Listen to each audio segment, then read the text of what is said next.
جانا وأشرفنا محمدا عبده ورسوله. قال الله تبارك وتعالى في القرآن المجيد والفرقان الحميد: أعوذ بالله من الشيطان الرجيم. بسم الله الرحمن الرحيم. ولا تهنوا ولا تحزنوا وأنتم الأعلون إن كنتم مؤمنين. صدق الله العظيم وصدق رسوله النبي الأمين الكريم، ونحن على ذلك لمن الشاهدين والشاكرين والذاكرين والصابرين والحمد لله رب العالمين. قال الله تبارك وتعالى في شأن حبيبه المصطفى ورسوله المجتبى صلى الله تعالى عليه وسلم: إن الله وملائكته يصلون على النبي يا أيها الذين آمنوا صلوا عليه وسلموا تسليما. اللهم صل على سيدنا شفيعنا مولانا محمد كما تحب وترضى بأن تصلي عليه صلى الله عليه وسلم. نبی اور آل نبی پر پھر ایک مرتبہ آواز بلند درود پاک پڑھیں: اللہم صل علی سیدنا شفیعنا مولانا محمد معدن الجود والکرم منبع العلم والحلم والحکم وآلہ واصحابہ وبارک وسلم. صلاۃ و سلام علیک یا رسول اللہ صلی اللہ تعالی علیک وعلی آلک واصحابک وازواجک وذریاتک واہل بیتک اجمعین. سبحان ربك رب العزة عما يصفون وسلام على المرسلين والحمد لله رب العالمين. الحمدللہ، تمام تعریفیں اس ذات اقدس کے لیے ہیں جو سارے عالموں کا پروردگار ہے، جس نے ساری کائنات کو پیدا فرمایا، ساری کائنات کو روزی دے رہا ہے، میدان محشر کا مالک و مختار.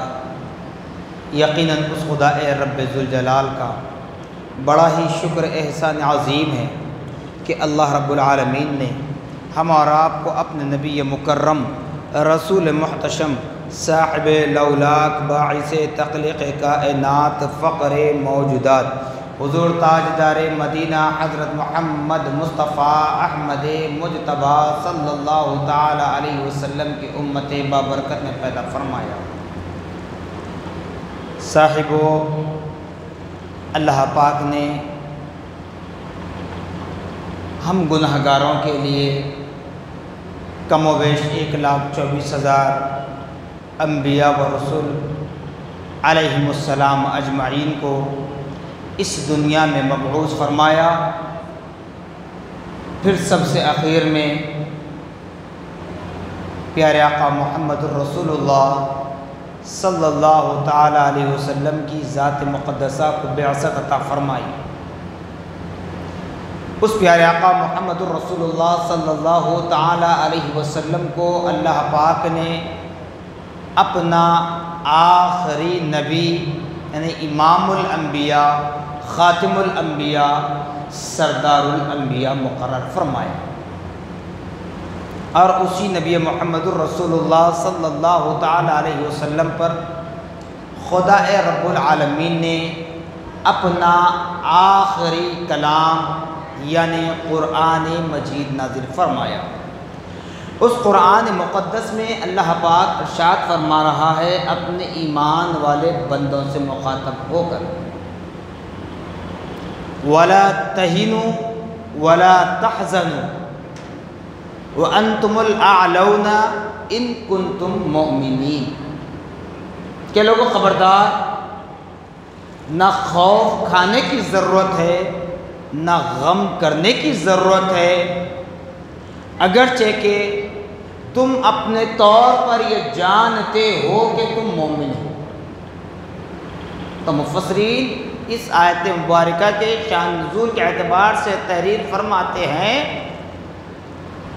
کہ اللہ پاک کے کہنے کا مقصد یہ ہے کہ بندہ مومن اس وقت کامل مومن ہوگا جو ہمیشہ ہمیشہ ہر حال میں خدا رب العالمین کی ذات مقدسہ پر کامل یقین رکھتا ہے۔ دنیا مومن کے لیے قید خانہ ہے۔ جس طرح کوئی جرم کرتا ہے تو دنیا کی آدھی لت کے اعتبار سے فیصلہ یہ ہوتا ہے کہ اس کو جیل میں ڈالا جائے، سلاخوں کے پیچھے ڈالا جائے، تو بندہ مومن بھی اس دنیا میں جتنی سال کی زندگی بسر کر لے اس کے لیے یہ قید خانہ ہیں۔ کامیابی وہ کامرانی اسی قید خانے میں رہ کر حاصل کرنی ہے، جیسے کہ پیارے آقا محمد الرسول اللہ صلی اللہ علیہ وسلم ارشاد فرماتے ہیں کہ اے بندگان خدا، تم اس فنا ہونے والی دنیا میں رہ کر جو اعمال اختیار کرتے ہو، جو تمہارے اخلاق ہو، جو تمہارے کیریکٹر ہو، جو تمہاری تعلیم ہو، جو تمہاری زندگی ہو، اس عمل کا بدلہ تمہیں سکرات کے وقت مل سکتا ہے، اس عمل کا بدلہ قبر میں مل سکتا ہے، اور اس عمل کا دائمی فیصلہ میدان محشر میں ہوگا۔ اے ایمان والو، خدا پر کامل یقین رکھنا۔ کیوں؟ دنیا میں تم جو عمل کرتے ہو اسی عمل کے ساتھ تمہارا خاتمہ ہوگا۔ تم دنیا میں جو عمل کرتے ہو خبر تمہارے لیے اسی طرح کی ہوگی۔ تم دنیا میں جو عمل کرتے ہو میدان محشر میں اسی اعمال کے ساتھ دوبارہ اٹھایا جائے گا۔ تو قید خانہ کیوں؟ تو بتلایا گیا اللہ پاک نے ساری کائنات کو پیدا کیا۔ انسان لے لیں، جانور لے لیں، کیڑے لے لیں، مکوڑے لے لیں، ہر چیز، جھاڑ پہاڑ سب کو اللہ نے پیدا کیا، لیکن انسانوں میں مسلمان مومن ایک نشانی بنائی۔ وہ مومن کا کام ہے خدا پرست ہو، وہ مومن کا کام ہے خدا کا فرما بردار ہو جائے، مومن کا کام ہے خدا کے بعد پیارے آقا محمد الرسول اللہ صلی اللہ علیہ وسلم کی اتباع کرے۔ بندہ مومن کا کام ہے کہ اللہ کے انعام یافتگان بندوں کی تعظیم و تکریم بجانا۔ تو پھر ان بندہ مومن میں اللہ رب العالمین نے یہ اعزاز عطا فرمایا اس امت کو جس کے لیے ہم سینہ تان کر، سینہ ٹھوک کر، سر بلند کر کے، آواز اونچی کر کے، زبان دراز کر کے کہتے ہیں کہ ہم اہل سنت والجماعت ہیں۔ کیوں؟ آج ہم سانس لے رہے ہیں، آج ہم کھا رہے ہیں، پی رہے ہیں، سکون و اطمینان کی زندگی گزار رہے ہیں، تو پیارے آقا محمد الرسول اللہ صلی اللہ علیہ وسلم کے نالین کا تصدق ہے۔ میں نے بارہا کہا، صرف یہی نہیں، جہاں مجھے موقع ملتا ہے جگہ کہتا ہوں کہ ہم صرف ایسے ہی اہل سنت والجماعت نہیں ہیں، اگرچہ کہ ہم بدکار ہیں، ہم نافرمان ہیں خدا کے، ہم شریعت مطہرہ پر عمل نہیں کر سکتے، لیکن حتی الامکان یہ کوشش کرتے ہیں کہ حرام سے بچے رہیں، حرام کاریوں سے بچے رہیں، گناہ کبیرہ کے کام سے بچے رہیں، ہماری کوشش ہوتی ہے۔ اب کون کیا کرتے ہیں وہ خدا بہتر جانتا ہے، چونکہ ہمیں یہ تعلیم دی گئی خدا پیش نظر ہو، رسول اللہ دل میں ہو، سر جھکے خدا کی بارگاہ میں، دل جھکے نبی کی بارگاہ، تو پھر کہیں جا کر اسلام کی حقانیت سمجھ میں آئی۔ تب اس آیت واردہ میں کہنے کا مطلب کیا ہے؟ اگرچہ کہ تم مومن ہو، بے شک تم مومن ہو، مومنین سے خطاب ہے، لیکن پھر بتایا جا رہا وَأَنْتُمُ الْأَعْلَوْنَ، اگر تم جانتے ہو کہ میں مومن ہوں، اگر تم سمجھتے ہو کہ میرا ایمان کامل ہے، اگر تم یہ جاننا چاہتے ہو، اپنے احساس کمتری کو اجاگر کرنا چاہتے ہو کہ خدا اس کا رسول مجھ سے راضی ہو جائے، تو شرط ہے کہ کامل مومن بن جاؤ۔ کامل مومن اسی وقت بنیں گے وَلَا تَهِنُوا وَلَا تَحْزَنُوا۔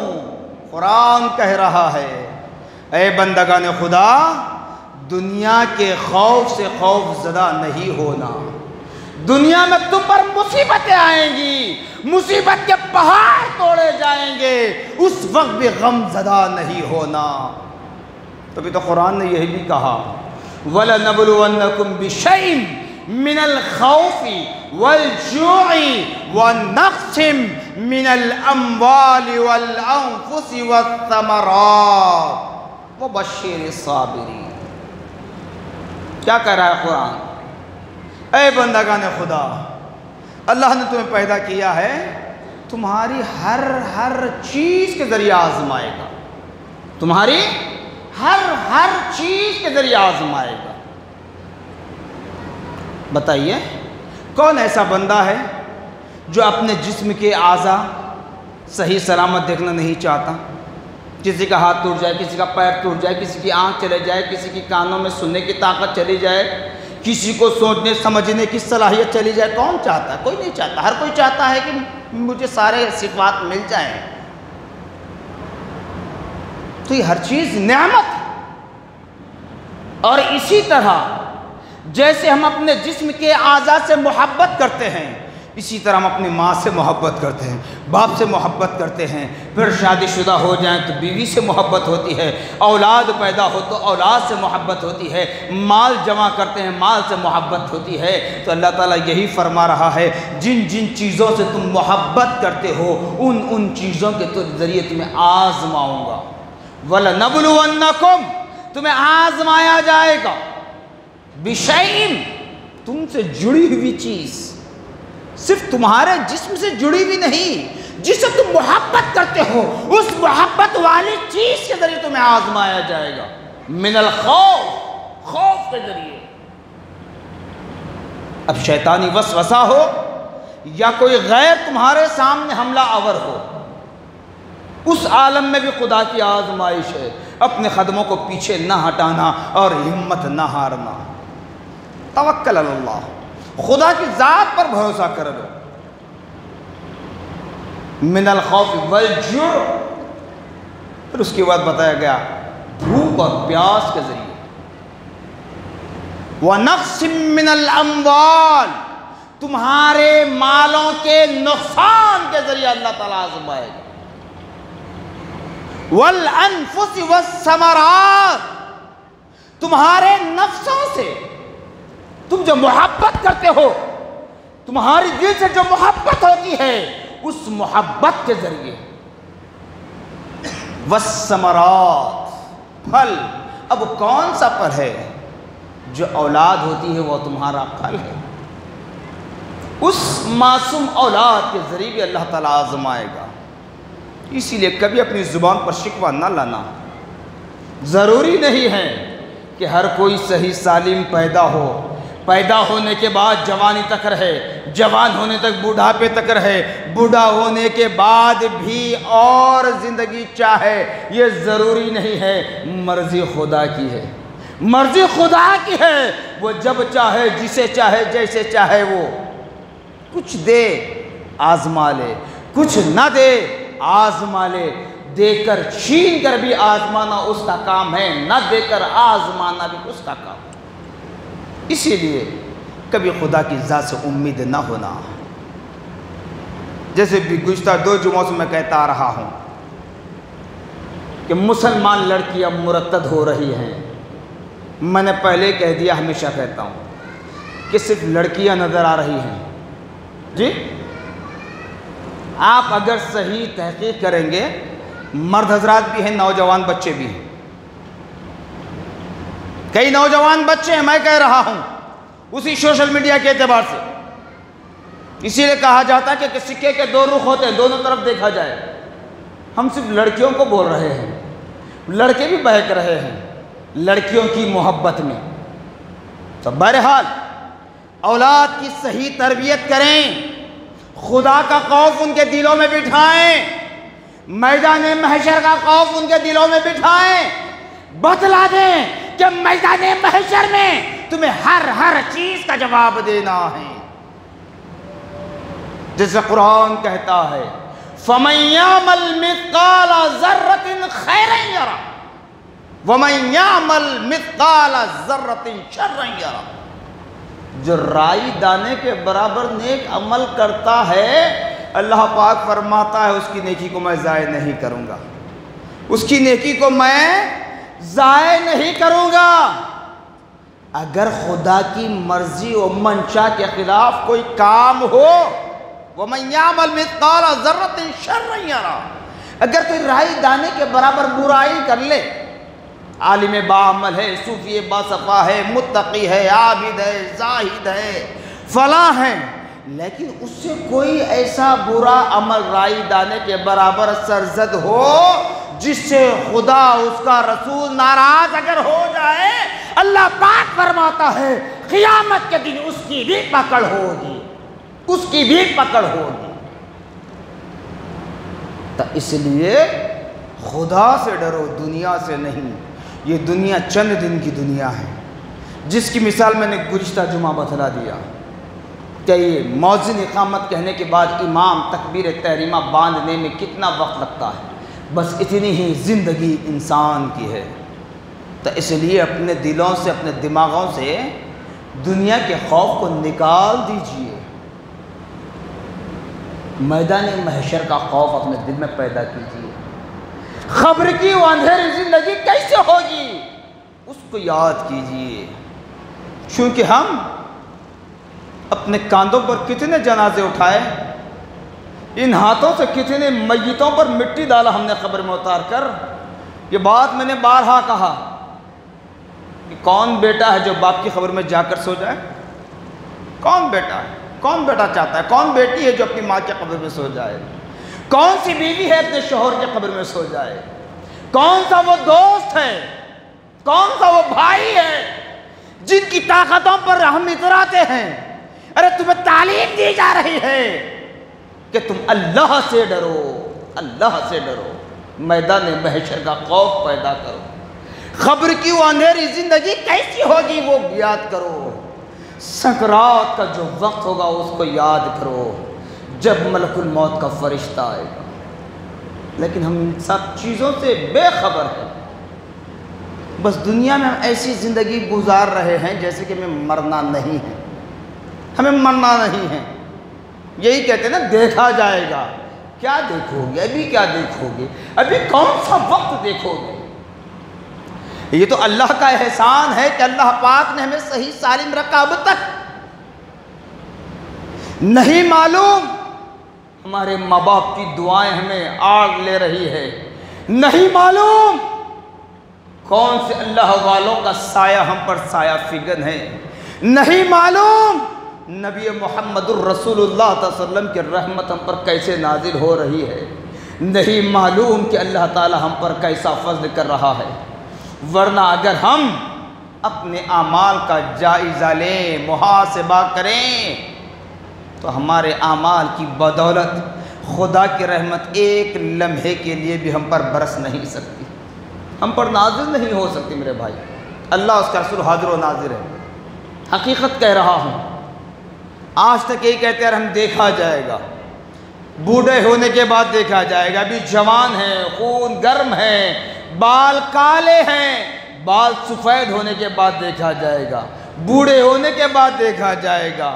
جب گھر والے بیزار ہو جائیں گے تو مسجد میں ہم ٹھکانہ بنا لیں، اس وقت نہیں میرے بھائی۔ اسی لیے بتلایا گیا جوانی کا ایک سجدہ بڑھاپے کے 1000 سجدوں پر بھاری ہے، جوانی کی ایک نماز بڑھاپے کے 1000 نمازوں پر بھاری ہے، جوانی کا ایک نیک عمل بڑھاپے کے ہزاروں کروڑوں لاکھوں نیک اعمال پر بھاری ہے۔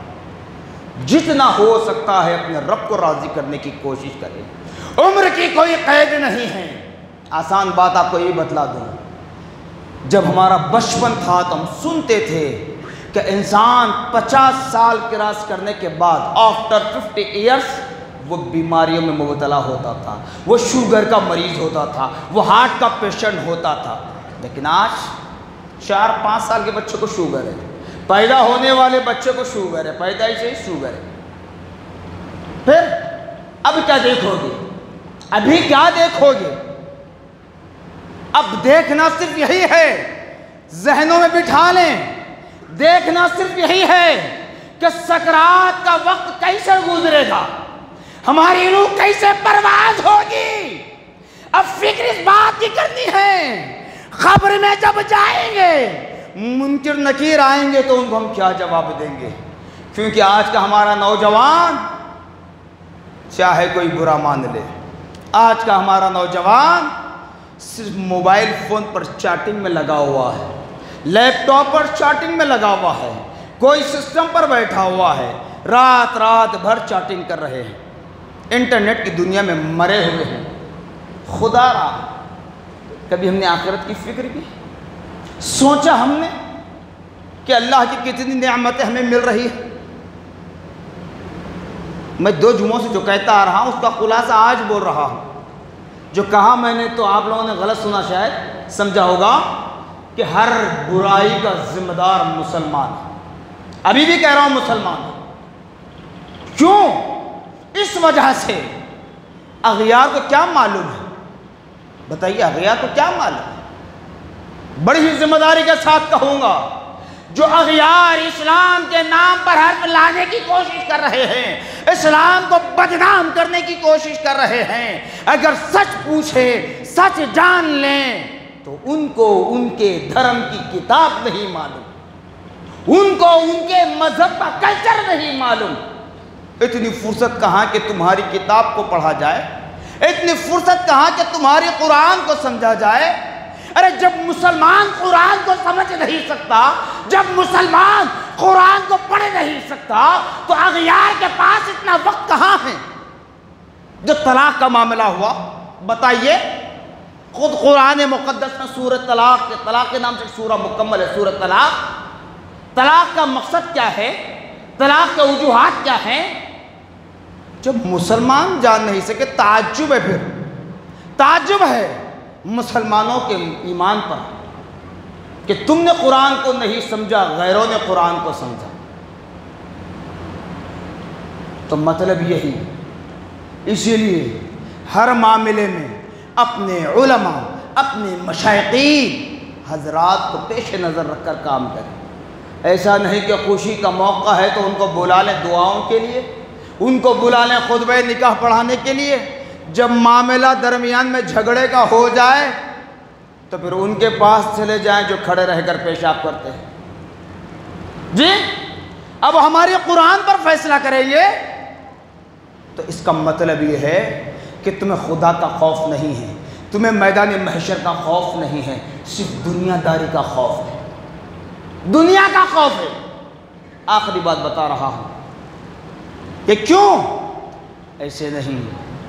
حضور اکرم صلی اللہ علیہ وسلم کے ایک صحابی، نوجوانی کی عمر میں آپ نے شہادت نوش فرمائی، حضرت خالد بن ولید رضی اللہ تعالیٰ عنہ. اطلاع ملی آپ کو کہ پیارے آقا محمد الرسول اللہ صلی اللہ علیہ وسلم کو شہید کر دیا گیا ہے. جوش میں آپ اپنے گھر سے نکلے، کوئی ڈھال نہیں تھی دشمن سے مقابلے کے وقت بچانے کے لیے، کوئی گھوڑا نہیں تھا، حد تو یہ ہے کہ ہاتھ میں کوئی ہتھیار نہیں تھا، مگر آپ کے اوصاف حمیدہ میں بتلایا جاتا ہے کہ جاتے جاتے جب اپنے گھر سے نکلے، دوڑے جا رہے تھے دشمنوں کی طرف، تو وہاں ایک درخت کی ٹہنی آپ کے سامنے آئی. اس ٹہنی کو، اس ڈالی کو توڑا، درخت کی لکڑی توڑا، وہ توڑ کر لے چلے دشمنوں سے مقابلے کے لیے. ارے بتا دو، آج تک کسی نے لکڑی سے مار کر، درخت کی لکڑی کتنی ہوتی ہے بھائی؟ 2 انچ 3 انچ کی موٹی، زیادہ نہیں، بڑے بمبو کی بات نہیں کر رہا. اس سے کسی گردن کسی نے اڑائی؟ کوئی اڑا سکتا ہے؟ نہیں. کیوں؟ کامل مومن ہو، خدا پیش نظر ہو، رسول اللہ کی محبت اس کے دل میں سما جائے، جب ایسا سچا عاشق رسول شریعت مطہرہ کا پابند جب نکلتا ہے، اللہ تعالیٰ اس کے اندر ایسی طاقت عطا فرماتا ہے، تمہارے میزائل میں طاقت نہیں ہو سکتی، تمہارے بارود میں طاقت نہیں ہو سکتی۔ حضرت خالد بن ولید رضی اللہ تعالیٰ عنہ درخت کی اس ٹہنی کو توڑ کر لکڑی لے کر اپنے ہاتھ میں لے کر نکلے، دشمنوں کی طرف آگے بڑھنے لگے۔ جیسے جیسے ایک ایک دشمن کی گردن پر حملہ کرتے ہیں، سر تن سے جدا ہو جاتا ہے، دشمن ہلاک ہو جاتا ہے، اس اسپاٹ پر مر جاتا ہے۔ تو کیا تھی؟ ایمانی طاقت تھی، ایمانی طاقت تھی۔ اسی لیے اللہ پاک فرما رہا ہے، اے بندے مومن، اگر تو میرا قرب حاصل کرنے کے لیے میرے قریب آنا چاہتا ہے، میرا دیدار کرنا چاہتا ہے، تو بندے جب اپنا ایک قدم تو آگے بڑھاتا ہے تو میں 10 قدم تیرے قریب ہو جاتا ہوں، دوسرا قدم آگے بڑھاتا ہے اور 10 قدم تیرے میں قریب ہو جاتا ہوں۔ پھر اس کے بعد آخر میں یہ فرما دیا، جیسے ہمارے اکابر اسلاف کے لیے خاص تھا، اللہ تعالیٰ فرماتا ہے بندے واقعی تیرے دل میں میرے اور میرے رسول کی رضا حاصل کرنا مقصد ہے، تیرے دل میں دنیا کی عزت، دنیا کی چاہت، دنیا کی لذت، دنیا کی لالچ اگر نہیں ہے، اے بندے میں تیری آنکھ بن جاتا ہوں جس سے تو دیکھتا ہے، میں تیرے کان بن جاتا ہوں جس سے تو سنتا ہے، میں تیرے ہاتھ بن جاتا ہوں جس سے تو استعمال کرتا ہے، میں تیرے پیر بن جاتا ہوں جس سے تو چلا کرتا ہے۔ تو حضرت خالد بن ولید رضی اللہ تعالیٰ عنہ کے ساتھ یہی معاملہ ہوا تھا، وہ عشق رسول میں نکل چکے تھے، شریعت مطہرہ کے پابند تھے، خدا کے فرما بردار تھے، شریعت مطہرہ کے بڑے پابند تھے، تو اس لکڑی کو لے کر اب دشمنوں کی طرف نکلے، ایک کے بعد ایک اسپاٹ پر مرتے چلے گئے۔ تو ایسی ایمانی حرارت ہمارے اندر بھی اگر پیدا ہو جائے، اس یقین کے ساتھ کہوں گا، نہ کوئی ہماری بہن مرتد ہو سکتی ہے، نہ ہمارا کوئی بھائی مرتد ہو سکتا ہے، اور کبھی ہم اپنے ایمان کا سودا کرنا نہیں ہے۔ دشمنوں سے کہہ دیں جان مانگو جان دیں گے، مال مانگو مال دیں گے، یہ ہرگز نہیں ہوگا کہ مصطفیٰ کا جاہ و جلال دیں گے۔ یہ عشق رسول پیدا کر لے، اس محبت رسول پر زندگی بسر کر لیں، اس طرح کامل مومن بن جائے تو خدا تمہارا ہے، تم خدا کے ہو جاؤ گے۔ جزاکم اللہ خیرا جزا، وآخر دعوانا الحمدللہ رب العالمین۔